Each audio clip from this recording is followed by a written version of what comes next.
Thank you. Yeah, it's been 3 weeks since you were here with me, and we got crushed by the Packers. Incredible game against Aaron Rodgers, who is invincible in this game. Your suggestion coming out of that game was that we bump it down to pro difficulty. Yes. Given that I was playing on my own, I elected not to do that. I decided instead to switch to what's called Play the Moments, both to create a shorter show, but also to make things... I think competitively it's worked a lot better. I lost to the Pats, but the margin was a lot thinner. It was actually, I predicted the margin, lost by 14. Ooh.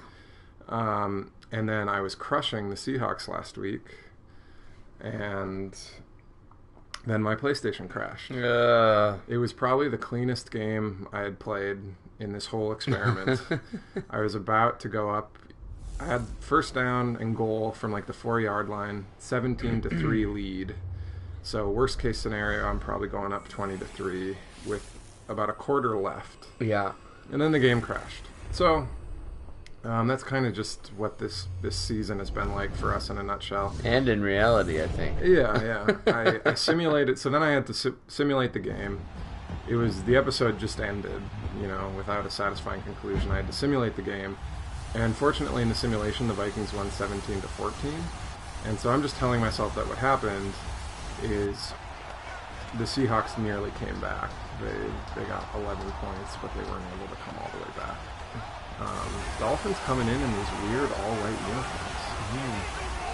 Yeah, some interesting road. But I don't know. I think the Seahawks uniforms last week were pretty intense. Those bright lime green or whatever you want to call it, neon green. Look kind of like a jersey that the Timberwolves wear. Yeah, absolutely. So what do you've welcome back after 3 weeks away. What do you make of the state of the Vikings right now? I mean, getting rid of your offensive coordinator towards the end of the season when you're making a playoff run, I mean, I get it, but man, it really, I'm hoping it kind of brings the team together. Stefanski, who's taking over the role, has been with the team for a long time and has a lot of respect in the locker room, or so I've heard. And I think he was a defensive guy in college. I think he went to Penn State. He was a safety. But he's been learning under Norv Turner, Pat Shurmur, DeFilippo, all these guys, all these offensive coordinators. And so I think his X's and O's are going to be great, but nothing really you don't simulate the time and how quick the gameplay happens and when you have to make those critical decisions. So I guess we'll see how he calls the game this Sunday, and I'm looking forward to it, and I'm hoping that he maybe finds a little more balance and also. So I want you to play, as a welcome back, I want you to play this first moment. Okay. 3rd and 4 at the 40-yard line. And while you do that, I'm going to kind of build on what you were saying. And so I agree with you that it's generally never good when you're making a significant coaching change this late in the year. As Viking fans, I think we're, if nothing else, really capable at trying to find silver linings. And the point that I think Rich Gannon made on the NFL Network was that there was a Ravens team that had changed their offensive coordinator around the same time. It might have even been the same week. And they fired their offensive coordinator. Jim Caldwell took over, and that team won the Super Bowl. You were going for your bread and butter there. Yeah, not an accurate throw. Nope. It'll be interesting to see if they think Bailey's got the leg for this. But anyway, I think the Vikings have had a tough season, but the most important thing is that you get hot at the right time. Yeah, totally. And I think my attitude about this Dolphins game is it's an opportunity. They are going to ask us to kick this. You got it. It's an opportunity for us to get our head right, to get our ship in order, and try to get hot as we enter the playoffs. We know the team has the talent for it, but what do you make of tomorrow's game? Absolutely pivotal to the season. Oh, crossbar. Now, I think I got that pretty much perfectly. I got my power meter and my accuracy just right, but it hits the crossbar. Bailey would have been good from about 56 there, but not 57. Apparently. Sorry, what was the question? I was just asking what you make of tomorrow's game. Oh, it's critical. What do you expect to see? I mean, right now, they still have the Vikings making the playoffs in a lot of the projections, but I mean, essentially, we have to beat this team. I thought going into Seattle, we had an excellent moment to really show teams what we were all about, but instead, Seattle they just outlasted us.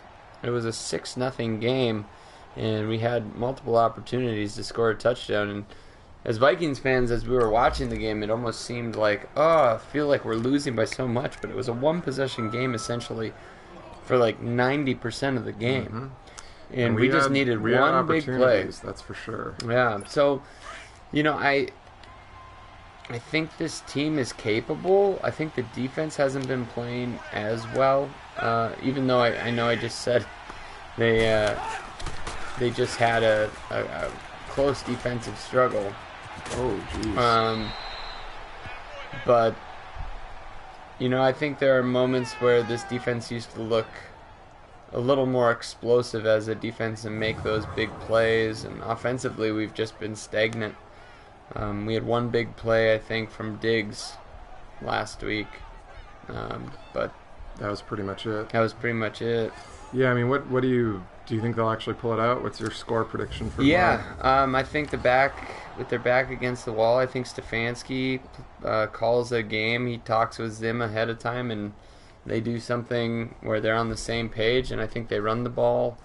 They get Dalvin Cook in space, and I think we make the plays when we need to. Yeah. So I just played that last third down moment on defense, and I did not get it done. I'm handing the controller to you to play this moment. We've got basically a goal line or a red zone defensive stand here, 1st and 10 at the 12-yard line.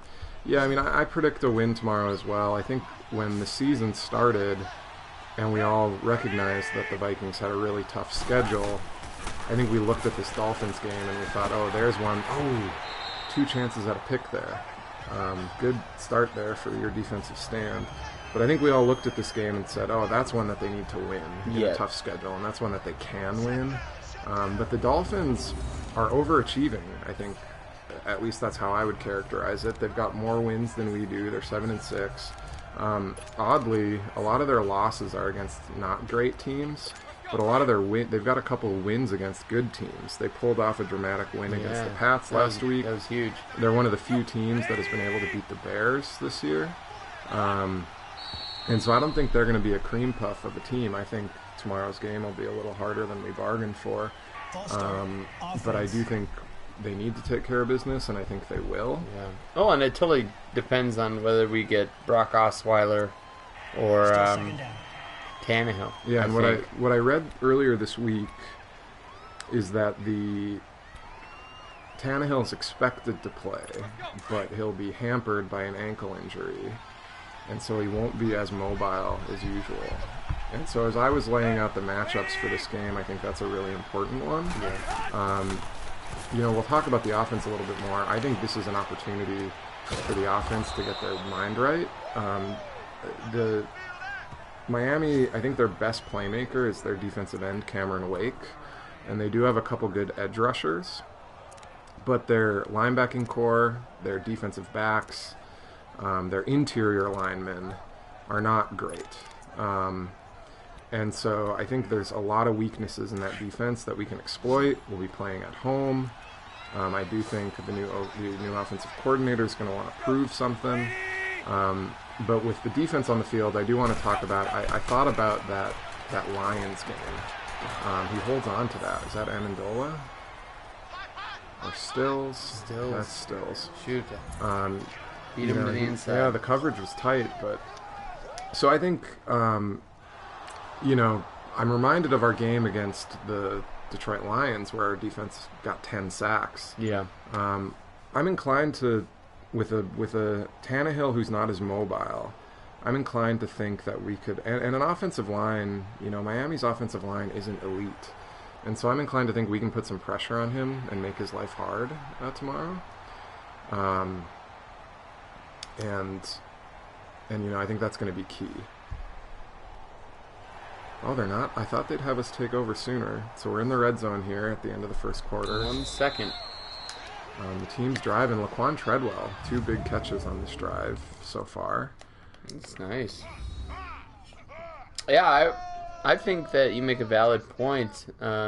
Anytime that, especially because Tannehill actually was a converted receiver in college. I think he went to Texas A&M, if I remember right.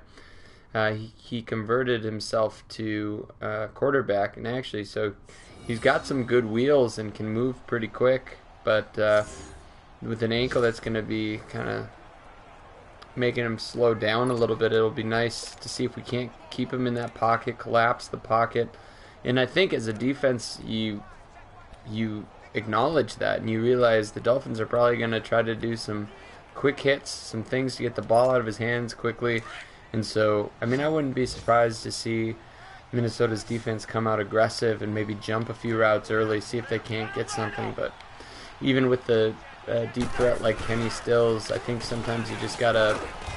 Ooh, nice run. You just gotta sometimes take those chances. Not necessarily gamble, but it's got to be in the back of your mind a little bit. Yeah, and we've struggled. I mean, we've struggled against quarterbacks who can extend plays, quarterbacks who can run.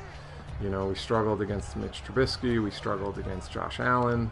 Even Russell Wilson last week with that long run. Yeah, he didn't do as much damage as he sometimes does against us. But, and so I think that is an important wrinkle, the fact that we've got Tannehill potentially not able to move as much.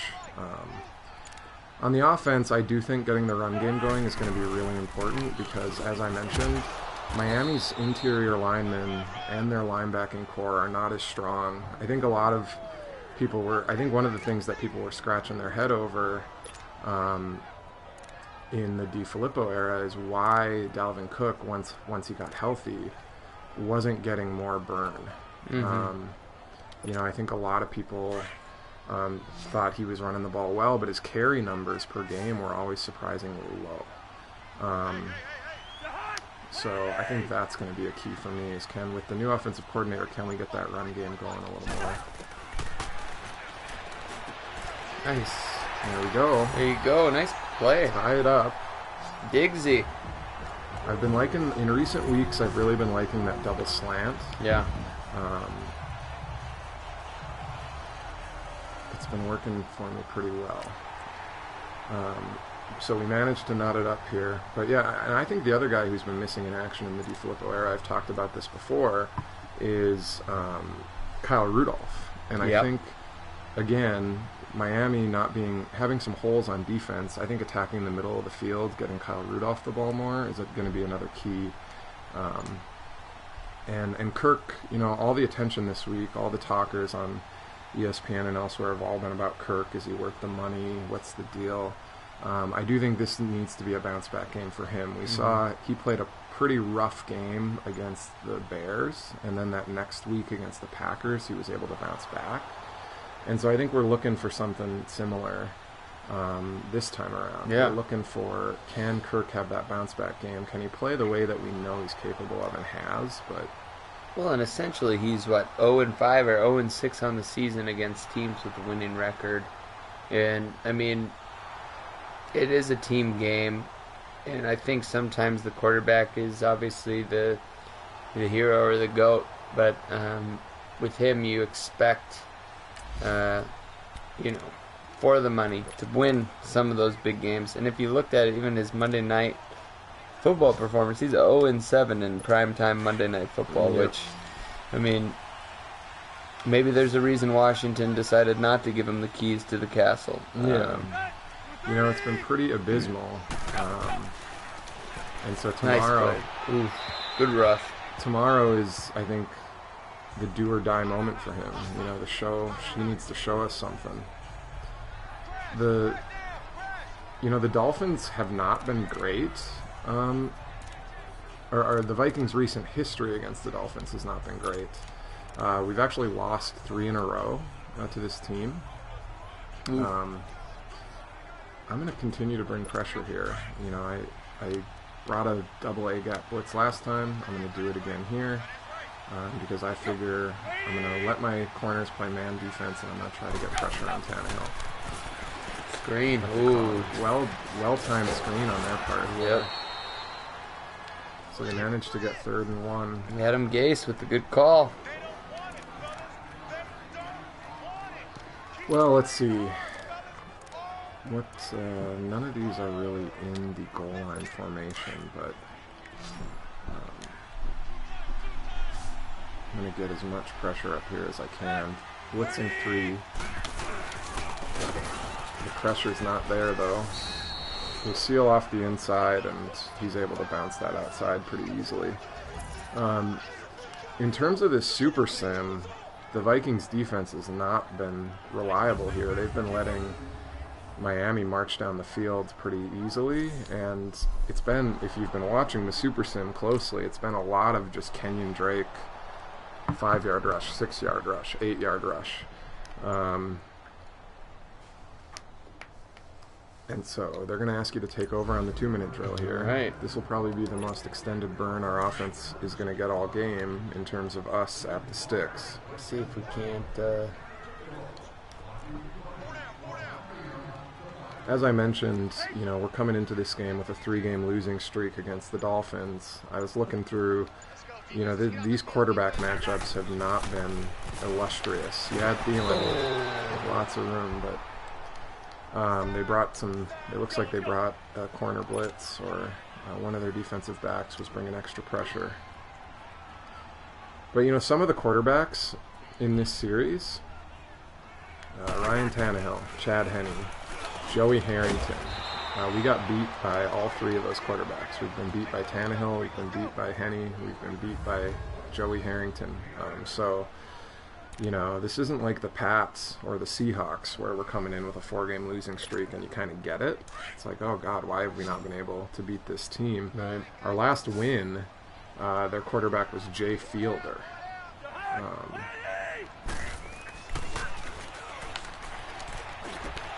Ooh, is that Morgan? Morgan manages to get hands on it, but fit that right in there too. I even did the lob pass and everything. I think we're going to get the ball back coming into the second half. It's going to be crucial in the Super Sim here that... Oh, they're going to ask you to punt it. It's going to be crucial in the Super Sim here that our defense is able to hold before half and not give up another score. Looks like a good punt. Oh. Better return, though. Much better return. Shoot. That's one where... Probably should have just let the him computer do it. Yep. So we're asking a lot of our defense here to not give up anything. Knowing this, though, it'll probably put us in some sort of Looks tough like situation. Oh, they're going to punt it, and that's probably going to take us to half. Yep, so here we are. We got that ball. Whoa, is that a long run by us? No, that's the kickoff. So let's see if they can march.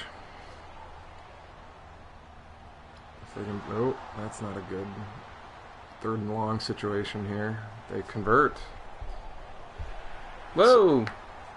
It seems Laquan is having Whoa! a heck of a game here. He's probably the leading receiver at this juncture. So we're going to take over in the red zone. I'm going to see on 1st down here if I can't get the run going out of the shotgun. They're going to give me a red hat count on this, but I look at it and I'm just like, I can bounce this back. There's nobody at the second level. Well, you just have to get past the first level. It looks like they want to bring some pressure off to the right here, which there is an opportunity here to audible and look for Rudolph, but I'm going to stick to script. There it is right there. And just like we said, that nothing at the second level. Absolutely nothing. Dalvin's got tons of room to run. Now let's see if we can do what the Vikings can't do in real life. Convert at the goal line. Convert with 4 downs. Well, let's see if we can find a good play here. I'm inclined to try again to find a way to punch this in on the ground. Yep. I've been pretty abysmal running out of the goal line formation. Lots of TFLs, lots of backward runs. I'm going to disagree with the hat count again here. I see a hole on the left, even though there are a couple linebackers there. Right there, hit it. Tutty. They got to give us... Yep, there we go. Look at you. Way to score some points. I'm telling you, man, I've been having a much better time against these computer players on the Super Sim mode.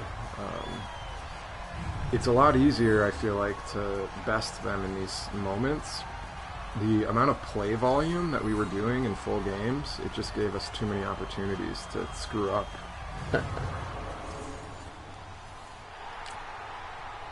So that'll tie things back up. We got a game here. I'd really like to see our defense step up. The thing that I did not mention, Preston, about last week, the part of I was playing well in the Super Sim against the Seahawks. I was playing well. When I got the ball in the red zone, I would usually convert it for a touchdown. But it is worth noting that in the Super Sim, the Vikings defense got 3 turnovers, 2 interceptions, and a fumble recovery. And so I was getting some help. As I say that, we turn it over. And so these are the kind of the unpredictable things. I think I played defense last, so you're up on this one. It would be great to hold them to 3 or even to knock them back here. So as we project to the Vikings' real-life playoff chances, I think, you know, as we look at the scenarios, I think the 2 most likely scenarios at this point are it's going to be one of the 2 wild card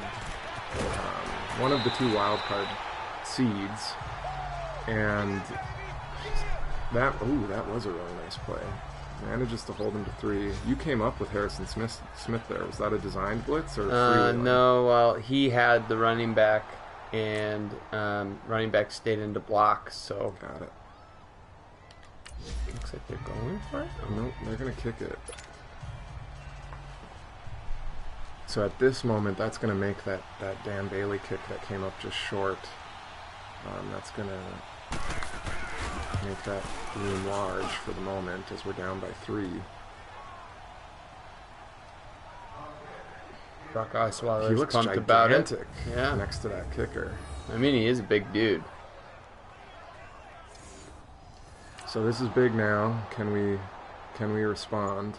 But yeah, so I think two most likely outcomes at this point seem we're either a wild card team that's going to have to go to Chicago, and that would be 2 games against the Bears, back to back, week 17 at US Bank, and then a playoff game. Playoff game in Chicago, or a game in Dallas against the Dallas Cowboys. What I've read online is most people seem to prefer the latter. They think that matchup against Dallas would be more favorable than a rematch against the Bears. Where do you come down on that? As a fan, I would love to see us play the Bears a couple times because they've gotten the best of us, and I still not convinced that we're like that much worse than they are. You know what I mean? Yeah. I think I played defense last night. Kenyon Drake has been killing us here. Yeah, he's got like 100+ yards rushing, I think. He's just been... The Vikings have not been able to control the run at all.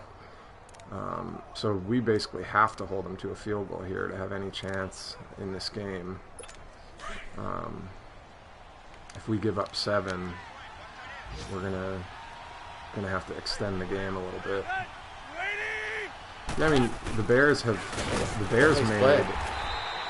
made the Rams look silly, and they destroyed my fantasy football playoffs because I had Jared Goff in that game. But I do still think they're a young team, and this will be Mitch Trubisky's first playoff action. I think we're in a position. I do think we're in a position to eventually get the best of them. You know, whether it's week 17 or whether it's in a playoff How good matchup. has Coach Nagy been for the Bears? Well, that's incredible to me. How well they've responded. Ooh, nice play. Well, yeah, I mean, I think the way that they were able to pick apart the Rams, to me, is evidence of that. It's just confirmation of the coaching ability. So we have a viewer hopping on now. Welcome to the stream. You come at a good time. The Dolphins are about to kick a field goal here that'll give them a six. If they make it, it'll give them a 6-point lead. We're here in the back half of the fourth quarter, and that's going to put us in a position where we could get a go-ahead touchdown. Good stop. In terms of our performance in these pivotal moments, I think we've done pretty well. But in the simulation, the Vikings have not, as we mentioned, they haven't been able to stop the run. The Dolphins have been marching pretty easily, and we had a crucial fumble that occurred during the Super Sim. And so giving the ball away here in the second half with that fumble was also pretty big and did not help our cause. Good start on this drive. Who played offense last? You or me? You did. So you're going to be taking the helm here. They're going to ask you to take over once we get in the Crunch red time. zone. No, they're not. Touchdown. Dalvin busts one, and with any bit of luck, Wow. we might not have to sweat too much. Oh, the game is on, but I just played defense. Oh, you did. So the game's on the line here. Defensive stop is going to be necessary.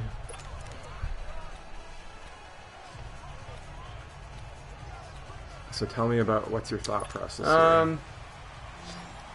On first down here, I want to make sure I have enough guys covering. I don't, so I'm going to audible to zone defense with 2-man under.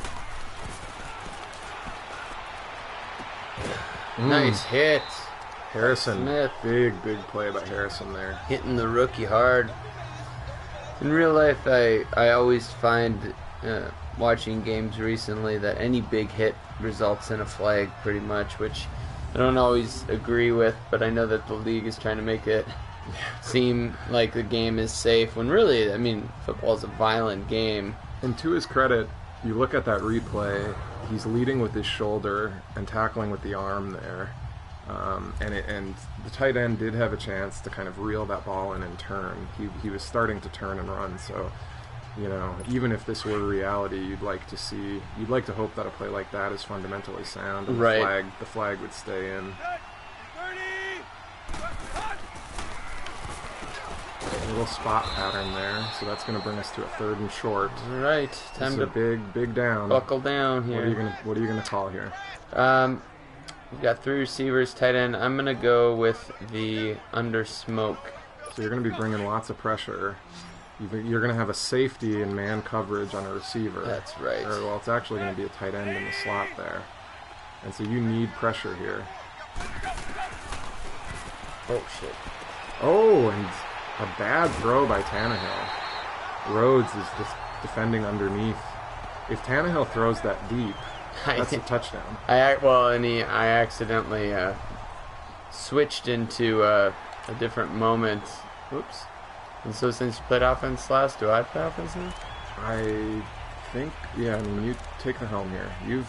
I've been playing on my own these last few weeks. I want to give you some extra burn. This is going to be a drive where you're going to need to run the ball. You've got a hat count on the right. Oh, look at that space. That's a good first down run. Pretty close. So I'm going to hope that we can pull this off. You're going to want to use the full play clock here. They're sitting on their 3 timeouts. I imagine they'll burn one after this play, prior to the 2-minute warning. But I'm going to hope we're not going to have to sweat too much. I'm hoping we're going to be able to convert this first down and put this game away. They're bringing safety pressure up on the right side there, but you still have a hat count. Normally I'd probably audible this, but I just want to eat some clock here and see if we can't get a positive gain, make it 3rd and manageable.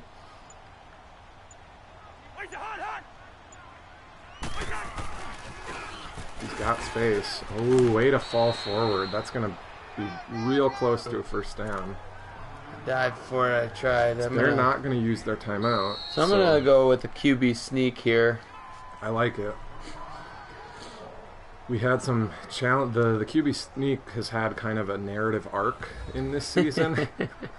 early in the season, we thought, okay, the QB sneak is the foolproof play, guaranteed to get you a yard and a half every time. And then we had some pretty hearty helping of humble pie. Weren't we not sure if one of us was an offensive lineman? Well, yeah. So then we ran a QB sneak, I think 3 times in a row, and got knocked back all 3 times. Where did I go with ham bone here? I mean, that's the question. But yes, unclear. I may have been user playing the center on that QB sneak, which may have been the reason.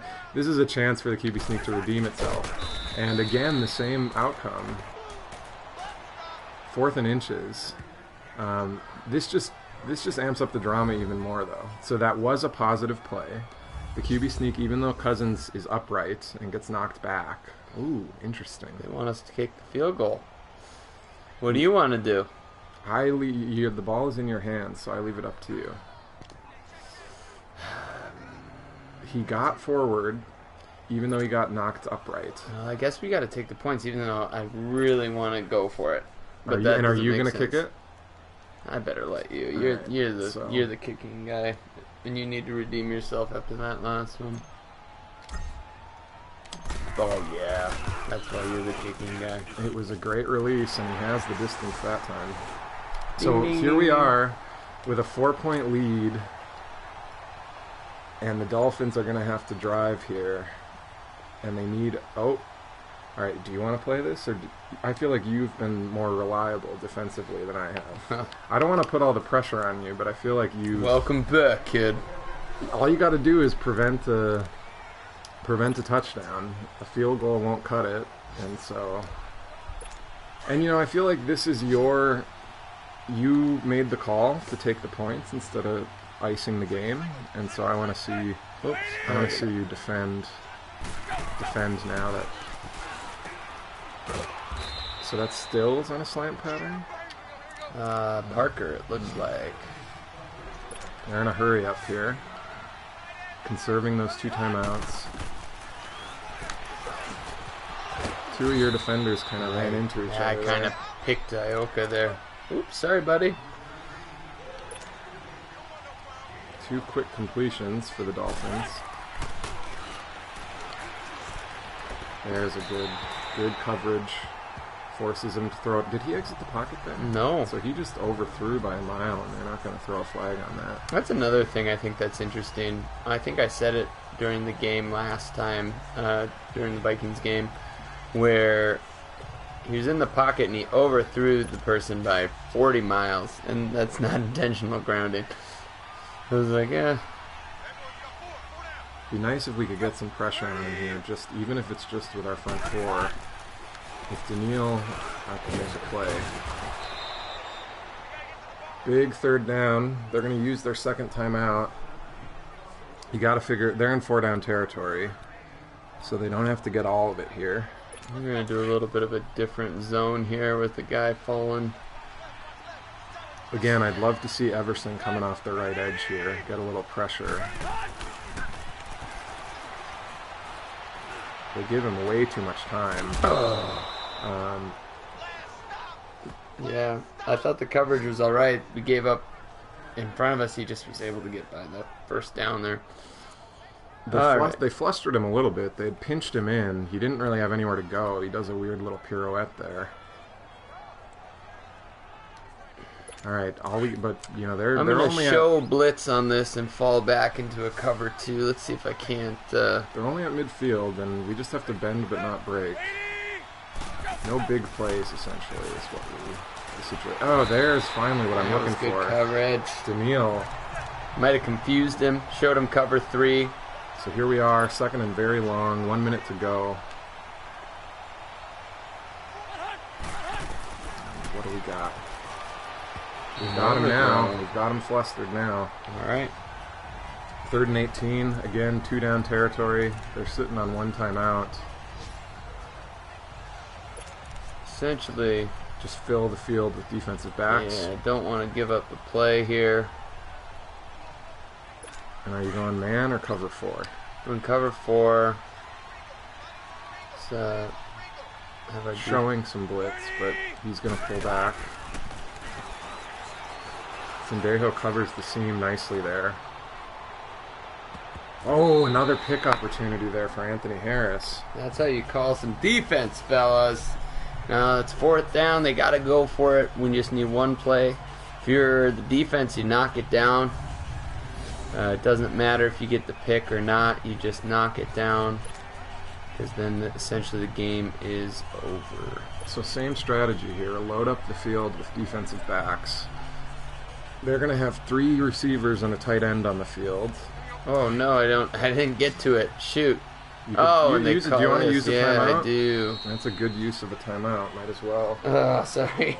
I was trying to get to it and I couldn't find the play. I probably went over it like 3 times. So I want to talk about, this is a high-pressure moment, but I believe that you're going to come through. I want to talk about how I am not a fan at all of the new Miami Dolphins logo. I think it's pretty ridiculous that they took the helmet off of the dolphin. So in our childhood, do you remember that Dolphins logo with the football helmet on the dolphin? Yep. Now, I had a misconception as a child. I thought that Dolphins helmet had a Dolphins logo on it. Nice knockdown by Sendejo. Beautiful. There you go. So you'll probably remember that Dolphins helmet had an M on it. It just had the letter M. Mm-hmm. I thought that it had a dolphin logo on it. And so I just thought it was like an Ouroboros. It was just an endless... I was like, how many times could you go in? At what resolution? You would just have infinite dolphins with dolphin helmets on. And so that was a bizarre misconception I had as a child about the Miami Dolphins logo. But today's youth are not able to have an equal misconception. So, welcome back. There it is. That's a good win. 24-20 victory. A little bit of late game drama. We got a go ahead touchdown and a field goal to expand the lead. Yeah. A couple big plays at the end. That sack really threw Ryan Tannehill off his game. Yep, and some great and putting them in a long situation, forcing them to throw deep, allowing you to put the defense on the field that you wanted to put out there. Yep. The Super Sim has been much friendlier to Cousins. You look at that stat line, he completes 73% of his passes, no turnovers. I believe the fumble was not credited to him. And we've got our Viking team to 6-8, which, not that far off from the Genuine article. We've got 2 more games to go, folks. If we play our cards right, we can get back to 500, finish the season 8-8. There we go. Maybe, do we know? We'll have to check the standings, but maybe that sneaks us in as a wild card. I looked at the NFC standings last week, and the NFC is looking pretty strong in our franchise. Nobody had clinched yet, so 8-8 might not be enough, but it might. But I think for our own sake, for everything we've been through this year, it would sure be pretty amazing if we could get to 8-8. Yep. We've got the Lions next week. In reality, I think that's a real spoiler game. Yeah. I think the Lions, in Detroit, the Lions are going to be in a good position to ruin our season. Well, and essentially, too, we haven't had great luck. Prior to the last game we played against the Lions, we hadn't beat them at US Bank. They had those late game heroics by Golden Tate. Remember that walk-off touchdown? They beat us. They've been a thorn in our side, and so, yeah, we got 10 sacks last time, and Lions are struggling this year, but man, I guess we got to take it one game at a time, take care of business with Miami, and then we can worry about them later. Yeah. So what did you think of the Super Sim? This was your first time through. What did you think? It's convenient. It makes the conversation easier to have because you're not worrying about playing the whole time and then throwing a pick. Yep. And you look, it's been a lot friendlier to Kirk. That's a pretty good stat line. He's probably still digging back from our rough effort, though. You've got Cook and Latavius both averaging over 4 yards per carry. And so, yeah, it's been a real good to us. And then look at that. Treadwell has a pretty nice game. I'd like to see him step up in real life. We need him, that's for sure. As we talk about the offensive woes. You think about the draft that year, and you look down to New Orleans and Michael Thomas and everything he's doing down there. He was a second-round pick that year in the draft. Mm-hmm. So, woulda, shoulda, couldas. But, the talent, he's got it. I think some of it is mental. Yep. He just needs to believe in himself. And I tell you what, if he becomes a third option that Kirk can rely on. It takes so much pressure off of Diggs and Thielen. And then, like you said earlier, getting Rudolph into the game plan. He's a huge target. Yep. Make him a priority. Get him a few balls early. That might open up some things later on in the game. Yeah. We mentioned, so we did give up those 100 yards rushing, but outside of that, and a lot of first downs, but we did enough to win. But I want to thank you for joining us, watcher, for hopping on the stream. I think you got a pretty entertaining back half of the fourth quarter there. So hopefully you enjoyed it, and hopefully you enjoy tomorrow's game. We'll be back. We've got 2 more of these, and then we'll see where things go from there if we're able to maybe do a playoff preview. But yeah. in the meantime, Skol. Skol.